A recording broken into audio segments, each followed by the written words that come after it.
The Ride Home Rants podcast is brought to you by Reaper Apparel Company. Reaper Apparel offers a casual line of superb fit, finish, and comfort. We design for those who refuse to die slowly and choose to live untamed.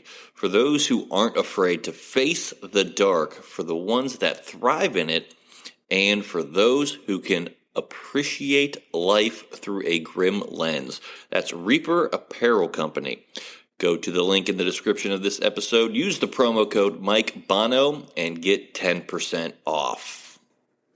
Also, the Ride Home Rants podcast is brought to you by my own personal merch store, the Stupid Should Hurt merch store. I have hats, I have t-shirts, hoodies, coffee mugs, water bottles, notebooks, you name it, I've got it. The description and the link for that will be in the description of this episode. Also, right now, if you use the promo code WELCOME, I will give you 5% off of your first purchase. That's the Stupid Should Hurt merch store.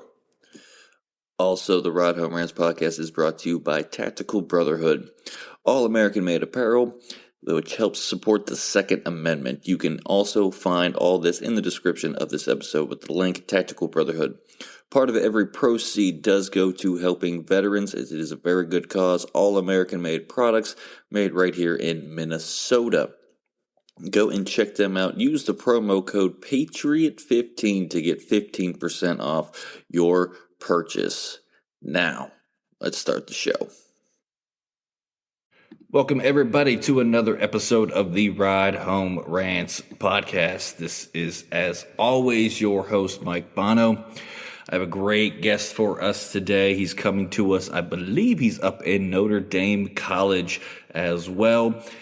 He knows the wonderful manager of the podcast, Johnny Fitty Falcone. We're going to get into all of that and what he does, but Mike Larkin joins the show. Mike, thanks for joining, man.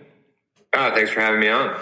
Hey, not a problem. And I know some of the guests know that these are pre-recorded. Thank you for being flexible with the reschedules that we've had. We've been trying for a couple of weeks now to get this recorded.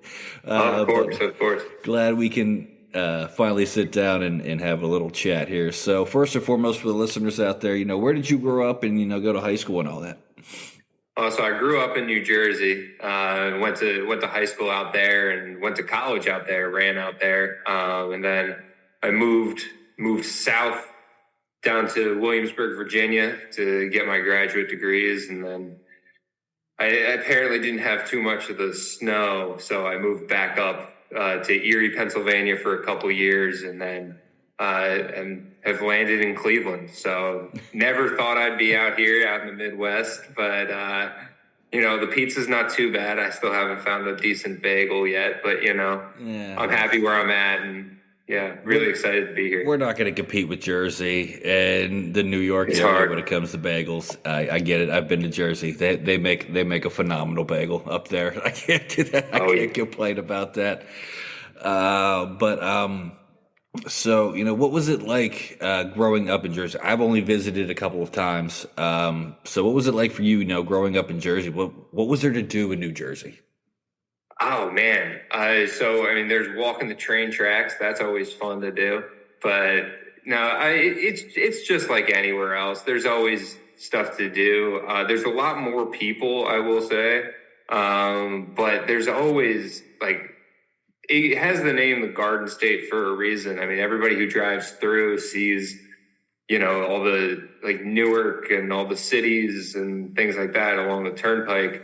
But really, there's got beautiful wildlife, beautiful mountains. I've actually hiked the whole Appalachian Trail in New Jersey, which, is only about 70 miles, but it is gorgeous, rocky for sure, but gorgeous. That whole part of the state, is way less developed than you would expect it to be. And then obviously, your standard gym tan laundry, which is the, down the shore aspect of it. But and then, New York and Philadelphia are right there. So depending on where you grow up in New Jersey, I was a Taylorham and a New York person, but if you were south, you were Pork Roll in Philadelphia. So I got the lucky end of the bargain there. Yeah, I can't root for anything from Philly. I grew up an hour outside of Pittsburgh. I can't root for anything Philly. Nor should you. Philly is trash. 100%. We could have a whole show about that. I could have a whole show about how Philly's trash. Been there a couple of times too as well, but it's quick in, out, do my comedy show and out. Yeah, I'm getting out there as fast as possible. So you said you went to college there. What college did you go to, and why did you pick that college? So I went to the College of New Jersey, which is a small Division III school. And funnily enough, the reason I went was because it was the only school that told me I couldn't run for them. There was a couple schools that I'd reached out to, and I was a walk-on at every school. I wasn't a spectacular high school athlete by any means, but I reached out to TC&J and asked, if I could walk onto their team, and they said that my times and where I fit, they just didn't see how I would, meet up with their team, and that just kind of. It's a terrible idea. If you're a kid going through the recruiting process and the coach tells you should not be on the team, go somewhere else. You'll probably, be able to find a place that wants you on their team. But I heard that and I was like, well, screw you, man. I'm going to run for you. And I ended up doing that. Walked onto the team, made the team. But yeah, I wouldn't recommend that path. But I had a really good time with it. My best friends are from there. All of my college roommates ran track, and we're all still really close, and we see each other, more than a few times a year. So I wouldn't change anything for the world about that. But I will say the reason I picked the school was dumb.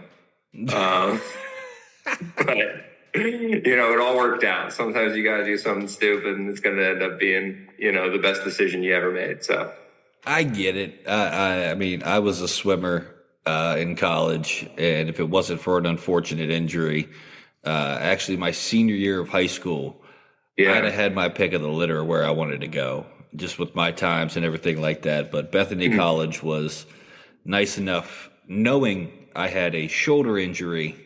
Yeah. And being a swimmer, that's kind of like a no. We're done. We're not going to do this. I almost pulled a U because WVU had me. I was at dream school growing up in West Virginia, huge Mountaineer fan. Was going to go to West Virginia and swim, and everything was going to be hunky dory. And they found out about my injury, and they passed on me. And I was almost going to be like, well. Screw you. I'm coming anyways. I'll just walk on. I'll show you that I've done the rehab. It's fine. We're good. Shoulders healthier than ever. Well, kind of glad I didn't do that because, Bethany College kept their scholarship, went there, ended up hurting my shoulder in the middle of a race there too as well. So it probably wouldn't have been good going D1 and trying to compete with those times. It's tough. And I'm sure swimming is the same way. It's such a divisionless sport because the time is the time. So you can compete against nobodies or you can compete against Olympians. I mean, it's always your pick of the litter of those invite meets. You never know. Yeah. But if you swim a qualifying time at a meet with nobody there, it still counts. If you swim if you swim a bad time when everybody's there, everybody knows. Yeah. I trust me. I know that all too well because the race that I hurt my shoulder in was the 100 backstroke. Yeah. And I had recruiters from Nike and Speedo that have gotten wind of my times that flew out to little old Bethany, West Virginia to come to watch me swim at this meet. Yeah. And I blew it out in the middle of the 100 backstroke. And my coach decides to come up to me because it was only me and one other guy swimming. So it was a 2-man race, and it was tough because I was cooking. I knew they were there. He tried to hide it from me. But a guy walks in wearing Speedo and all this other stuff. It's like, I've seen that face before. I know who he is. And nobody else here swimming times that weren't in but me. So yeah, but yeah, and get out of the pool. Obviously, I'm upset. Climb myself out with one arm, trying to get out of the pool, and Yeah. walk over, sit down with my teammates, and I'm drying off. And my coach decides to come up, and he's like, "What happened there after that first 50?" I was like, "I really don't want to talk about it right now, coach." And he was like, "No. I think we need to talk about it because do you know what your splits were?" I was like, I don't. Why are you talking to me about this right now? Like, this is Yeah. not the time to do this. He goes, "Well, I'll just tell you, and then we'll end it. But if you would have kept that pace, you'd have broken the school's backstroke record by a full second." I was like, "Yeah, that does it. Stick the knife in and twist it a little bit there, coach. My Yeah. shoulder's just out of place. We're fine. Don't worry about it. We're fine." So, but me being the hard-headed 19-year-old that I was, I had one of my buddies who is now he was a he was a Marine. He's since retired, but I was like, "Hey, dude, my shoulder's out. Do you know what to do?" He goes, "Come with me." Went into the locker room, popped it back in place myself, and finished the meet. So, Hey. because when I swam there, counting me, there was 4 guys on the team. Yeah. So it was a smaller building program. I was one of 4. So all the relays we were going to have at the end were going to be DQs, and I just wasn't going to. I wasn't going to do it. But you live and you learn. Yeah. So yeah, it's tough doing stuff like that. But you actually had pretty good, successful college career in track and field. Did you imagine that would happen? Looking back at it? Probably being like a 17, 18-year-old, you have like that confidence in yourself that is totally unfounded. And you look at it, you're like, oh yeah, I dropped 2 seconds. If I do that every single year, then I'll be great. And it's just like, that's just not how that works. No. But so I would say, yeah, I probably had, the confidence like that I was going to have a successful career. And I got very lucky, to be surrounded by a lot of like guys. I mean, one of my best friends, Laurent, we were training partners for 4 years. So we all got better together. And it was never it's funny because there was never a question that like we were going to get better. We never questioned that we were like what we were doing was going to make us better. It was like, I don't coach the way that I trained, but because I just like have a different like training philosophy and things like that. But I think it was kind of the mentality of that training group. Like we beat our head against the wall so many times, eventually it's going to break. Like if you were having a bad meet, it wasn't so much, hey, we're not giving the effort. It's like, oh, the effort's there. It's going to happen. It's like, it was very easy to, shrug off a bad performance. It was very easy to, take a little PR and turn it into a big one, going forward. So that was really cool. And honestly, I think the best part of, competing in college, especially in track and field and an individual event, is you really get to know yourself, and it's you against you. I mean, Yeah. I got very lucky. I got to compete against, some ridiculous athletes. Like we went down to Miami and we ran a 400 hurdle race against some guy from the Bahamas, some dude from University of Miami. I mean, we got our doors blown off, but at the same time, we were like, oh, we can hang with these dudes. Like I never like went to a line, even if I was up against somebody who was going to destroy me. I mean, I ran a summer meet against 2 Jamaicans from Zenith Velocity, and they were pissed off that they ran 49 in the 4 hurdles. And I was just happy to be there.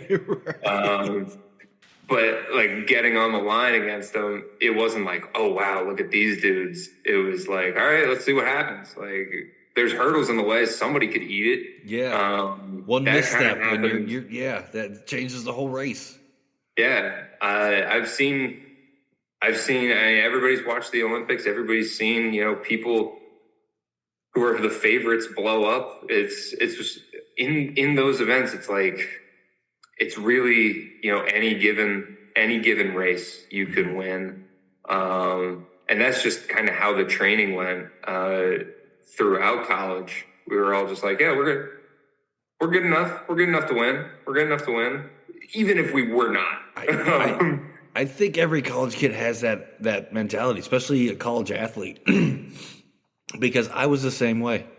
That even with the hurt shoulder that I swam through for the rest of the season, because this was like the third or fourth meet into the season when this injury happened, and my coach was like, just take a couple weeks off, and I was just like, but then what happens to the relays? Like, I am the anchor on 3 of the 6 relays, like, and I'm the lead in the other 3 because they're medleys, and I'm the only backstroker you have. Like, what do you want to do now? Like, and he was just like, well, what are you going to do? I was like, I'll go see the trainer every day before, after practice. Like, I'll do whatever I got to do to be able to swim. He was like, Mike, it's a long season.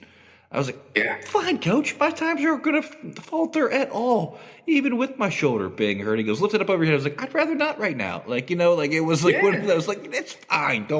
We don't need to test it right now, but it'll be fine come meet day. You know what I mean? And like, but I feel like you have to have that attitude sometimes. Yeah. Oh, absolutely. I mean, I always ask. It's interesting. I've talked about this with other sport coaches. And I think with the exception of football, because all of those dudes will play through a concussion. Yeah. Like everybody I've talked to, because I was terrible at like real sports. I was good at running in a straight line, making lefts, and I can jump a little bit. But, like my girlfriend played Division II softball, and I asked her, I was like, on game day, like, what did you feel? Like, did you feel good? And she was like, yeah, most of the time you feel pretty good. Like, I had a little bit of a wrist, pain sometimes, towards the end of my career. But for the most part, I found that like ball sport coaches or ball sport athletes feel good on the day of the race. And I don't think that's the case with track and field. And so I asked my kids, like, are you hurt or are you injured? Right? Like, right. How hurt are you? Like, we're going to train around it because we kind of have to. But like, are you hurt or are you injured? If you're injured, we're done and we're taking some time off. And, I would be like your coach, be like, hey, take some weeks off with a dislocated shoulder. But I can probably count on one hand how many meets I've walked into feeling 100%. Right. Yeah. Especially at the end of the season. Yeah, near the end of the season in our conference championships meets that we had at Grove City every year, like I don't think like I was ever 100%. Nobody on the team was 100%, especially coming from our school. Like I said, it was 4 guys on the team, so I was one of the main sprinters. So I swam individually 6 events a meet, and then all 6 relays on top of that too as well. So that's a lot of volume. 12 events every meet. Yeah. And near the end of the season, people are like, how are you feeling? I'm like, I mean, I'm walking and I can move my arms. So let's do the thing. You know what I mean? Like let's get after it. And it's tough, but I wouldn't change it. I probably, I wouldn't change anything because, it led me to where I'm at now, which is comedy and this podcast and everything like that. And, got to meet Johnny Fitty Falcone, the wonderful manager of this podcast. I wish I had a third. Great. I wish I had a third of his energy half the time. But let me ask you this real quick before we get into Johnny's stories, because that's a whole nother topic. But how did you get into coaching after everything was all said and done? Yeah, so when I graduated, I had no eligibility left. Right, I graduated before 2020, so it was 4 years. You had 4 years. You don't have 6 years or 7 years or 8 years or whatever they're doing now. But so I used up all my eligibility. and I knew I wanted to go to grad school. I was in between, so I'm a licensed school psychologist, and I was looking at schools that, one, had the school psychology program that I wanted to be in, and two, was going to let me coach. Nice. I had the choice between three schools. I got into a fourth, but I was never going to go there. But one was Fordham, one was Seton Hall, and one was William and Mary. Fordham was a good program, unbelievably expensive, so it was not really in the price point. Right. And I emailed their coaches and asked if I could help out, and they were like, "You're going to be up in the Bronx, and we're in Midtown because the graduate school is a totally different spot, and I'd be commuting from New Jersey." And I was like, "Okay, so I can't coach there." And then Seton Hall doesn't have a track team, so I was like, "I can't coach there." I didn't know that. Yeah, I didn't know Seton Hall didn't have a track team. Yeah, and I called William and Mary. I called their interim director at the time. Now he's the director, Alex Haycock, amazing mentor and friend of mine. And he had just gotten the interim director job that week because the director had, moved on. And he was like, "I don't have time to answer this question. Reach out to Nate, who was the first coach I worked for under there." Nate said, "Yeah, that's totally fine. I just got to interview you when you get down here." So I accepted the admission to William and Mary, went down there, met Nate at a Chipotle. The interview lasted about 5 minutes, and he was like, "Yeah, this was really just to make sure you weren't weird. We're going to, we're not going to pay you anything, but we'll give you some gear so you look like a coach at meets." And I was like, "That's all I want. That's all I want to do." So did that, had a great first year. Nate moved on. He moved up to Cornell. My really good friend Tommy came in, and then Forrest, who's the distance coach there now, and Tommy's still there. He's the jumps and multis coach. They came in that second year. Alex was promoted to full-time director. At the time, Lizzie Hissey was then moved to director of operations, and we had a lot of coaching changes, basically. And at the time, I believe in December of 2017, December 2017, because I was still in my volunteer assistant role, I was the longest tenured staff member of the William & Mary track and field team in their current role. Everybody else had moved as a volunteer, either just come in or moved around. So it was it was just funny. And then seeing how Alex, as the director, brought in just such high quality people, high quality coaches, but first and foremost, high quality people, how he brought in high quality athletes who were also good people, and really built a program. I mean, William & Mary has a history of being a great program, especially a great distance program. But the way he's built that into such a, dynamic across all event groups, at such a difficult college to recruit for, is just incredible. And that's really how I got into coaching, and seeing Alex, how he ran the program, how Tommy coached his athletes, how Forrest coached his athletes, how Omar Brown, how Scott Jones, how everybody on that coaching staff, at that track staff, was first and foremost for the athletes, was all about image, making sure that the culture was good, making sure that everybody was doing things the right way. And then also Alex specifically giving autonomy to his coaches, hey, you're the expert in your area, you do this and you do it well. Seeing that, I was like, yeah, this is what I want to do. Right. it was an incredible experience. I was there for 4 years.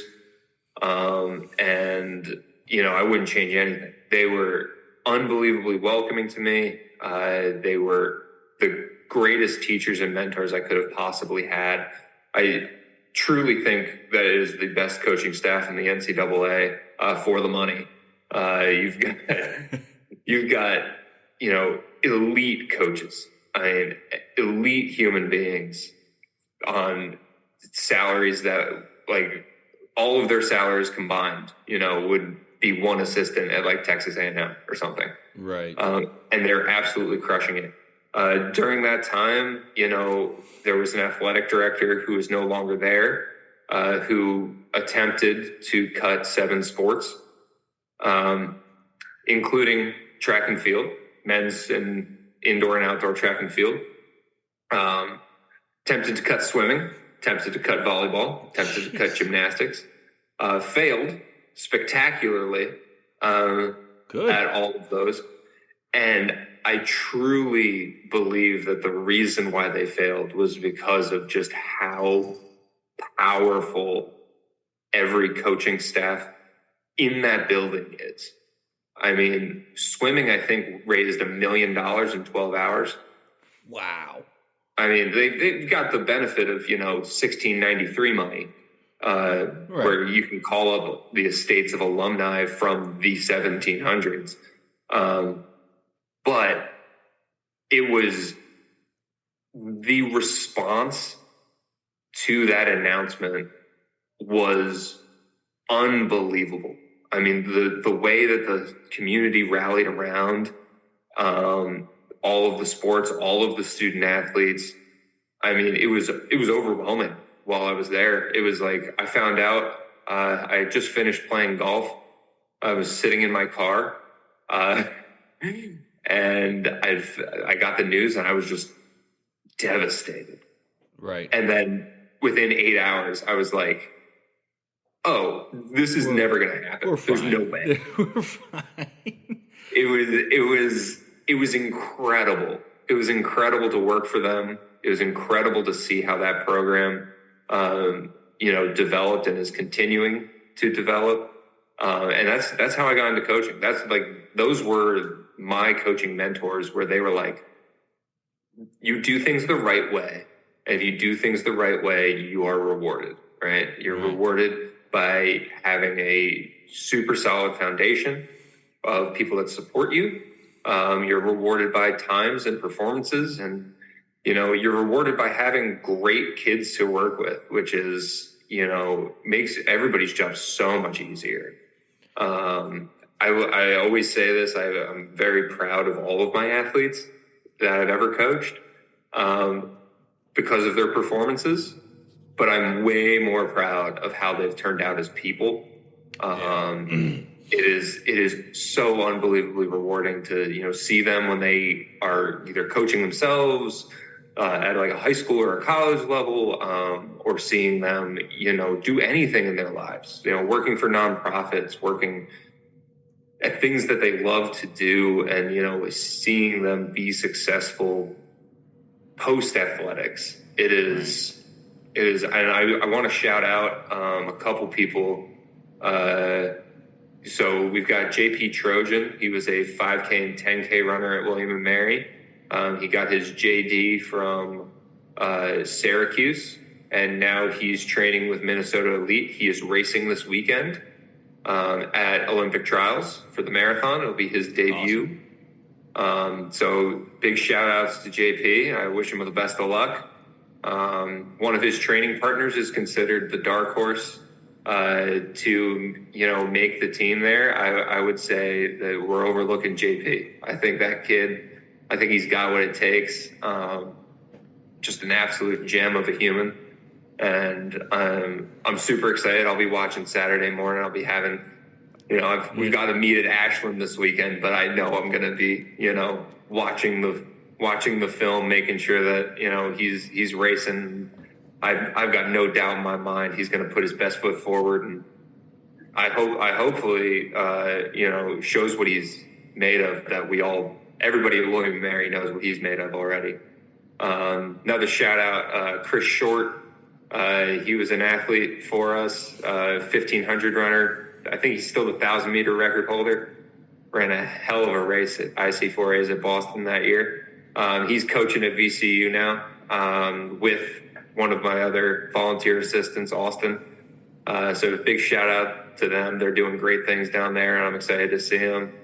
I'm trying to think. Yeah, so those are the two major shout outs of past athletes that Absolutely. I'm a huge fan of. So that's phenomenal. I dabbled a little bit in swim coaching a couple years ago, and it was just like summer leagues, and the YMCA here in Zanesville was like, hey, we've been trying to bring back a swimming program here, but nobody's ever been. We've had this post up looking for a head swim coach for 3 years, and you're the first applicant.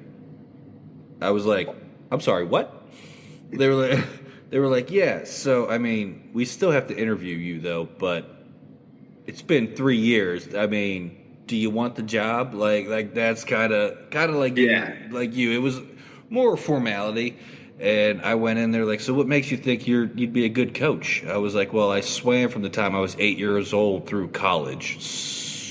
So I've lived in a pool for the better part of almost 3 decades now. Like, let's call a spade. And I had a chance at the 2012 Olympic trials. Had it not be for an unfortunate injury, I'd be doing that. So, but long and short of it is they had zero funding for it. So it was raising the money for myself to hire an assistant coach, to get the equipment, to pay my salary, essentially, and everything like that. And like it was getting to the deadline, and they were just like, yeah, you know what, we just don't have the funding for this, man. So we have to shut it down for now. I was like, for now or for good? Like, I mean, I've been fired before. Like I'm a comedian. I told you that at the beginning. I've been fired before. Like you could just tell me, no, we're done. Like I'm cool with that. Like don't sugarcoat it. You know what I mean? Exactly. You had that post up for 3 years. I took a chance. Sorry, I failed. You know what I mean? Like it is what it is. But you being, you're the head cross country coach too as well there at Notre Dame College. What has it been like for you in the first year there? How has the indoor season gone for you? And, what do you expect to get out of the outdoor season? Yeah. So, I mean, I got hired in July, a little bit late on the recruiting game for July. But, so most of the kids, we've picked up from other sports, either they've done track in the past or, they didn't do track in the past. They were just, on the sidewalk, and I was like, do you want to run? And they were like, I don't know who you are. And I was like, that's totally fine. You don't have to know who I am. You look kind of athletic. I think I can make you, better at running. And they were like, I don't know what I just signed up for, but now I'm on the team. So I was just offering anybody. Right. Anybody who wanted to, and I'm still offering anybody who wants to come on out. We are more than welcoming. And I told them, hey, I'm not going to promise results, right? I'm not going to promise that you're going to be a national champion or a national qualifier, but I'm going to promise that you're going to get better. Right. And, they've really rallied around that. We've got a small team.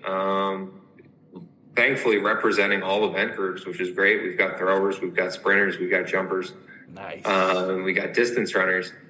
And, thankfully I found Coach David Kindle. He was a coach at Aurora beforehand. He's come on in a volunteer status, and he's been working with our distance runners because my background is not in distance. I can put together, a program that's, going to get you from point A to point B, but anything beyond that, there's a reason why distance coaches are great at their job. And he's awesome. He's just taken that distance program and he's really running with it, and opens up my mind to, focus on recruiting, focus on the sprint programs, jumps program, throws program. And they are crushing it. They really bought in to the fact that, like, hey, this is hard. Like, Yeah. you're gonna work your butt off, and then you're gonna show up to this first meet, and you're gonna be 10 years behind Everybody some else. of these kids. Yeah. Right? Kids who just do track all through middle school, all through high school, and they're running D3, but they're sliding. And that's what they said. They showed up at our first meet in December, and everybody kind of looked around, and they were like, some of them are, phenomenal athletes in their for Division II, in their respective, main sports.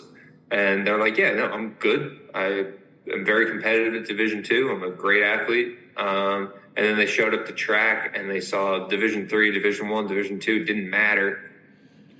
These kids are fast. It doesn't matter. I had that. We were it was a meet against Westminster when I was back in college, and I'll never forget this because it was a distance only meet.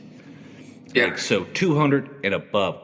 I never swam at 200 in my life. It was 100 and done. Like, that's me. Yeah. I was a sprinter. That's what I did, and I still remember my coach at practice because I was going through my sprinting workout, and he was just like, "Well, are you ready for your 2 and 400 next meet?" I was like, "I'm sorry, the hell did you just say to me?" Like, yeah, no, I'm not. Like, we're gonna. I was like, I'm gonna be frank with you, coach. We're gonna lose that one.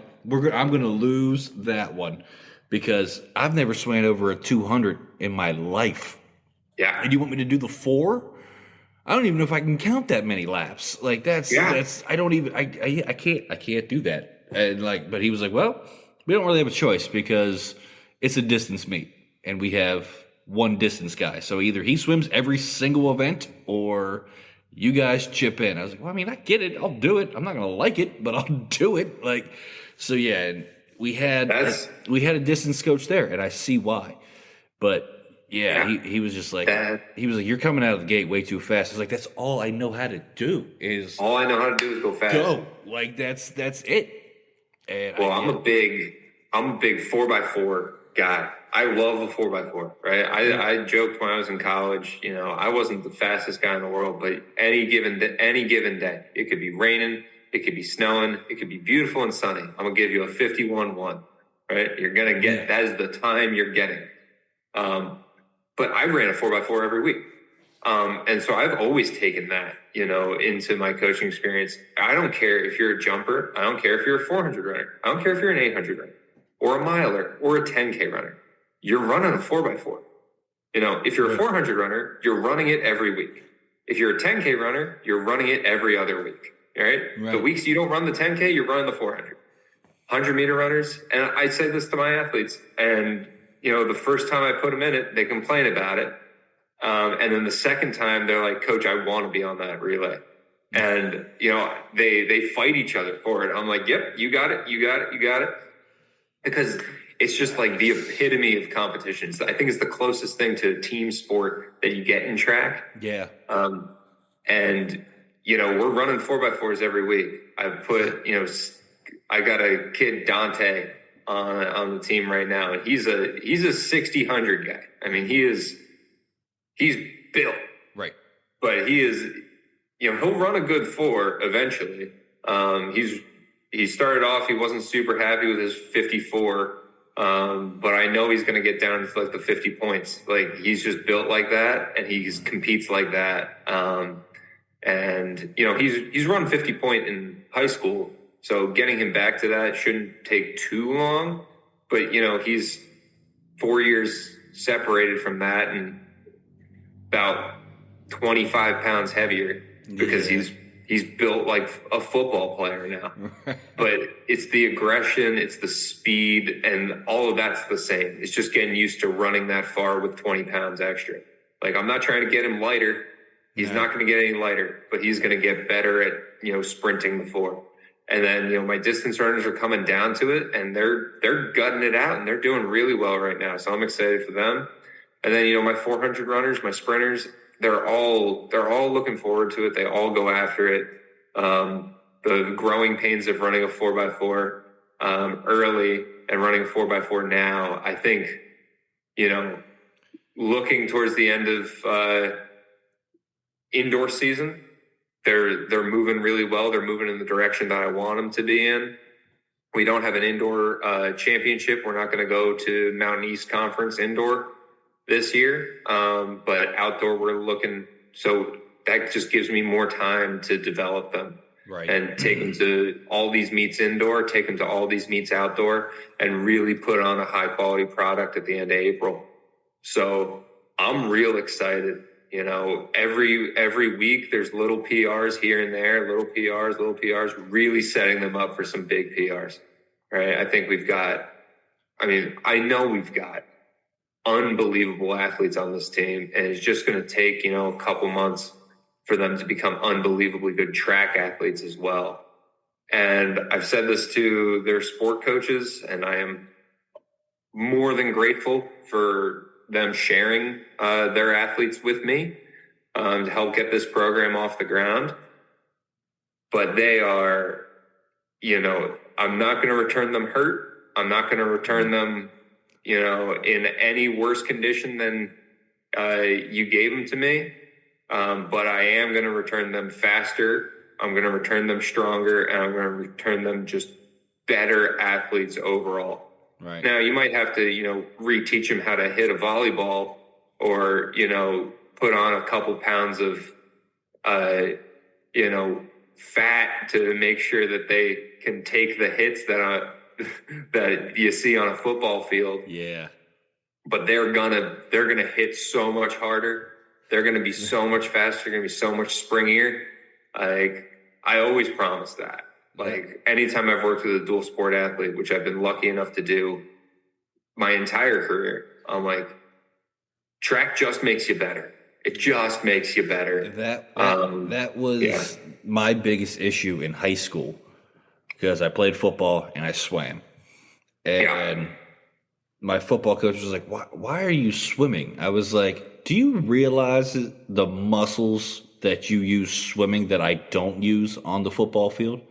It's like, I'm a receiver. That's building my legs up and my shoulders, so now I can take a bigger hit. I can go up and get a ball.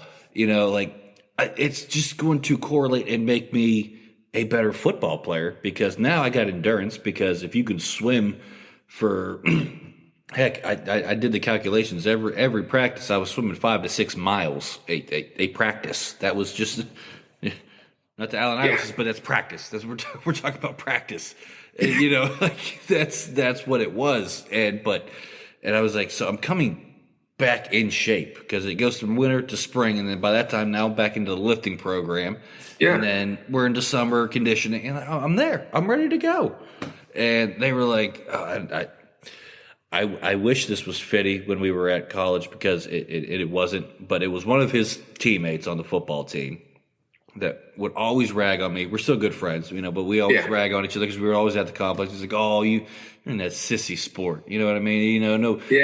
Nobody goes to swimming. I was like, all right, so you're a football player. You'd be able to go through one of my workouts then, right? He was like, oh, say bet. I was like, all right, let's go to the pool.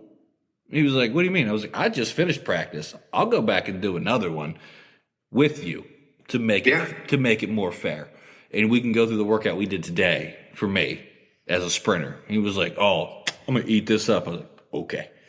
So I asked, my coach was luckily still in his office. I said, hey, coach, can I have the workout from today? He was like, well, I was like, I'm going to put my man here through it. I'm going to do it again with him. He goes, you're going to do 2 workouts in one day. I was like, can't hurt me, can it? That's not. Yeah. I'm an athlete coming for extra work, coach. So gives it to me. We got through the warm-up. And he's like, oh, man, that was intense. I was like, that's to get us ready for what we're about to do. And I've already done this once today. And you're huffing and puffing already. Oh, by the way, that's time. We got to go. And it was just like, and the next day, it was such satisfaction for me seeing him limping around campus because he was sore, because he had used muscles he never knew he had. I was like, now imagine if you did that in the off season, or even on break times, or even during the season. Imagine how much better of a football player you would be.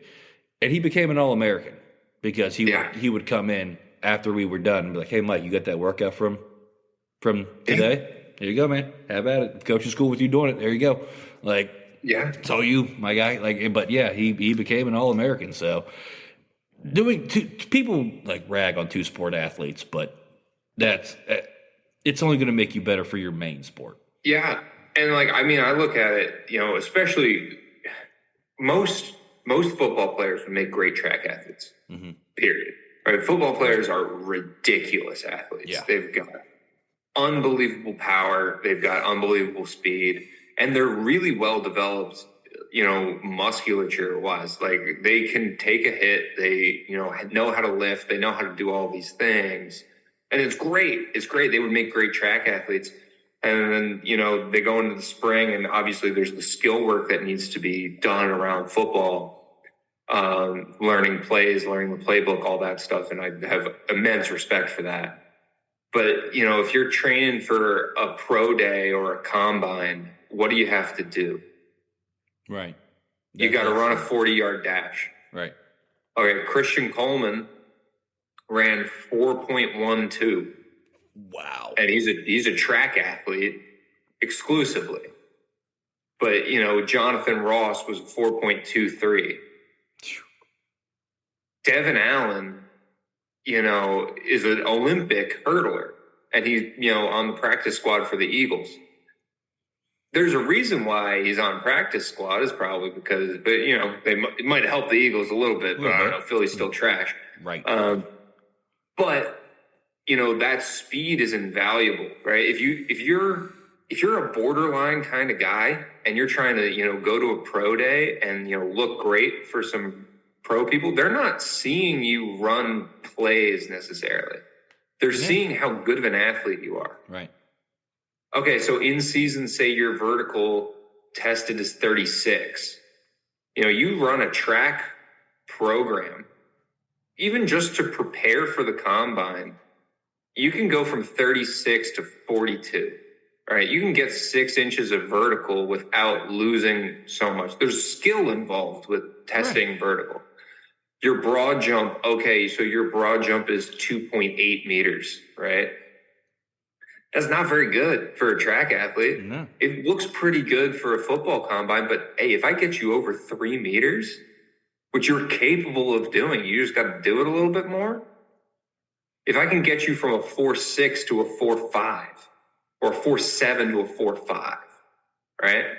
Just because you're training track a little bit, maybe that pro day, they're looking at you like, oh, I've seen he's pretty decent. Like I'm at his pro day. I'm looking at him because I think he's a good football player. Oh, he's pretty decent. Oh, he's a real athlete. Right. It's like you can kind of play that system a little bit. I mean, you don't think any of those guys that show up to the combine have been practicing football for they've been practicing. They've been trying to bench as much as they can. They've been trying to run as fast as they can. Like, they don't know the playbook. They don't know who they're going to. They're just trying to show, oh, look at how great of an athlete I am on top of what I've proven. What you've seen on film. Right. Yeah. Yeah. That's huge. Yeah. And I respect track because I couldn't do it. I was always that slow white kid. You know what I mean? Like that. Like even as a receiver, like Mike.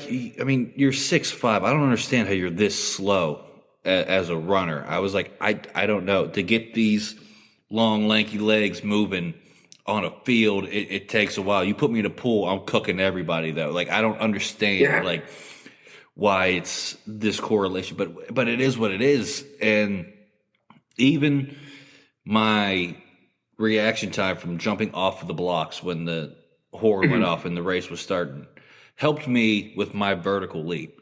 They were like, it's the same thing. They were like, you came in and you could barely had a 30-inch vertical. I mean, you're 6'5", you don't really have to jump that high anyways. But, it's they were like, do you want to know what it is now? I was like, I mean, you're going to have to tell me eventually. They're like, you're at like a 36, 37. Yeah. From swimming. I was like, yeah, well, I got that reaction time off the block. That's a lot of quick twitch and having to react and jump. And they're like, we just found our new goal line threat. Like you're 6'5". Yeah. B, nobody in this state of West Virginia, their cornerbacks, I think the tallest one is 5'9". So right there's an advantage. So when we get into the 20, fine, coach. Like, you're going in. Like, there's no chance you're not. And I was like, all right, I might not be a starter, but I know my role. And I credit that to swimming, because it was always just jump balls in the back of the end zone. That's all I had to do. I had one route I had to learn: fade to the corner. Like, that was it. I needed to know 5 yards, head to the corner, the back corner of the end zone. That was it. And it's so funny because, like, my first week that I was at William and Mary as a grad student, I'm doing a track workout, and I'm not there with the team yet. Like, the team's practicing later, so I'm just getting my workout in. And the old coach there, Jimmy Laycock, happened to be out at the field, and he was just like, "You got any eligibility left?" And I was like, "For what?"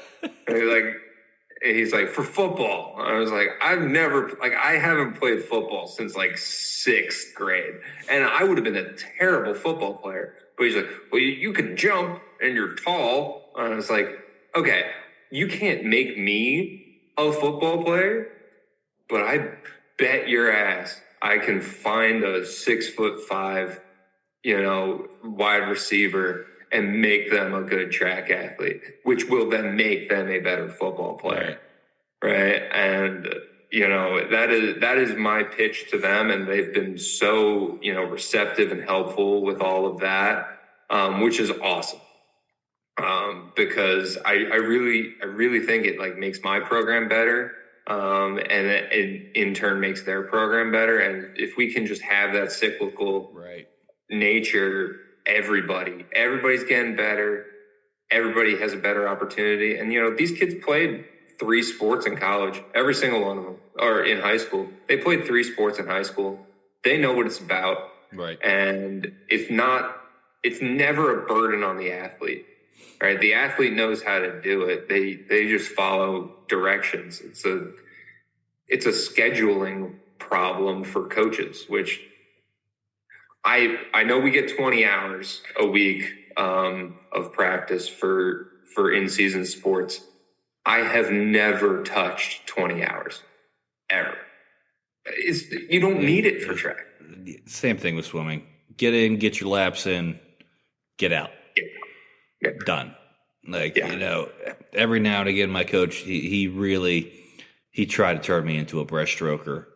And I told him from day one, "Coach, I cannot do that stroke. I don't know what it is. I cannot do that stroke. And the doctors told me I can't do the butterfly. So you have me for freestyle and you have me for backstroke. Line them up. I'll do all of them." But he was like, "Well, what's your issue with the breaststroke?" I was like, "I don't know what it is. I can't get my legs to make that motion. I don't know what it is. I can't." Froggy thing? I can't get that motion. Just doesn't work for me. And I don't know why. He goes, "Well, we're going to fix that." Well, he would make me stay after practice, hang onto the deep end wall, and do 100 breaststroke kicks just hanging on the wall. And it was brutal. I mean, I'm almost 35 years old. I still can't do it. Even after every day of doing it, I still can't do it. I was like, I've tried to tell you, like, I'm not blowing smoke up you here, Coach. I can't do it. It's just not going to happen. Pick somebody else. And I know what he was trying to do. He was trying to save my shoulder because that's an easier, more natural motion for swimmers. And I was just like, "Coach, just I know I'm on borrowed time as it is. Just let me go out in my blaze of glory here, and we'll be all right." But Mike, we are running down near the end of the episode. We actually went a little longer. It's fine. I could sit and talk sports all day, though. So it is what it is. But I do have to get this segment in because if I don't, the wonderful manager of the podcast, Johnny Fitty Falcone, will kill me. And that is the Fast Fitty 5. Okay. 5 random questions from the wonderful manager of the podcast, Johnny Fitty Falcone.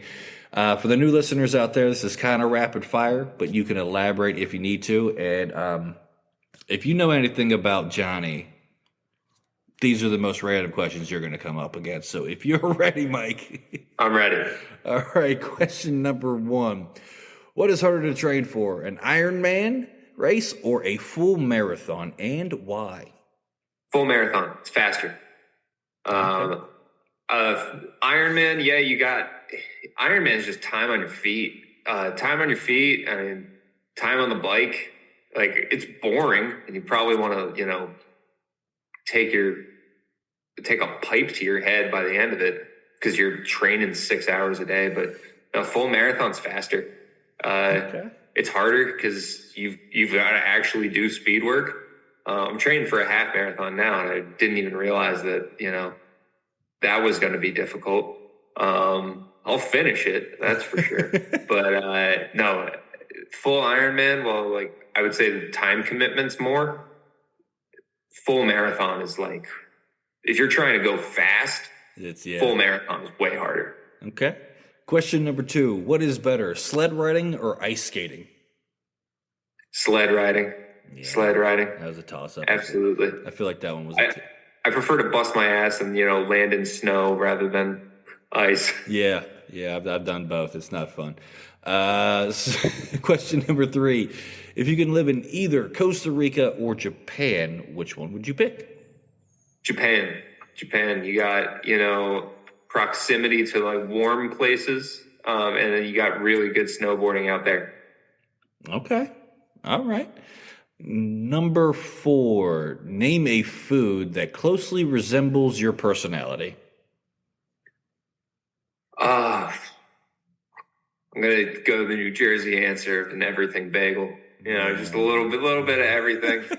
Crunchy on the outside. I'm just a big old pushover on the inside. Yeah. I really like breakfast sandwiches. So there's that. I'm about it. I'm not mad at that answer at all. Number 5. Is vitamin water overrated or underrated? I have never had a vitamin water in my life. So they're overrated. Got it. Overrated. Yeah. I drink them on occasion. Long night out after a comedy show, and at a comedy club, people feed you drinks and doing 2 shows a night. Sometimes it's like, yeah, give me that vitamin water in the morning, and like we're gonna rehydrate this and get back. I'm a big Pedialyte Gatorade guy. Yeah. In between decathlon. Yeah, that's a good choice, but yeah, it's very rare that I'm a vitamin water. It's trash. I'm not gonna lie. Yeah. So, but Mike, like I said, we are running down near the end of the episode. That was the Fast 55, but I give every guest this opportunity at the end of every show. If there's anything you want to get out there, anything you want to promote, anything that you want, or even if it's just a good message, I'm going to give you about a minute. The floor is yours. For sure. First of all, I just want to, thank everybody who's gotten me to this point. Thank NDC for, supporting me and the team and, giving us this opportunity to build something that I think is going to be great. Shout out to my team. Shout out to all the athletes for working their butts off and, getting after it. I'm looking forward to seeing what they can do in this outdoor season.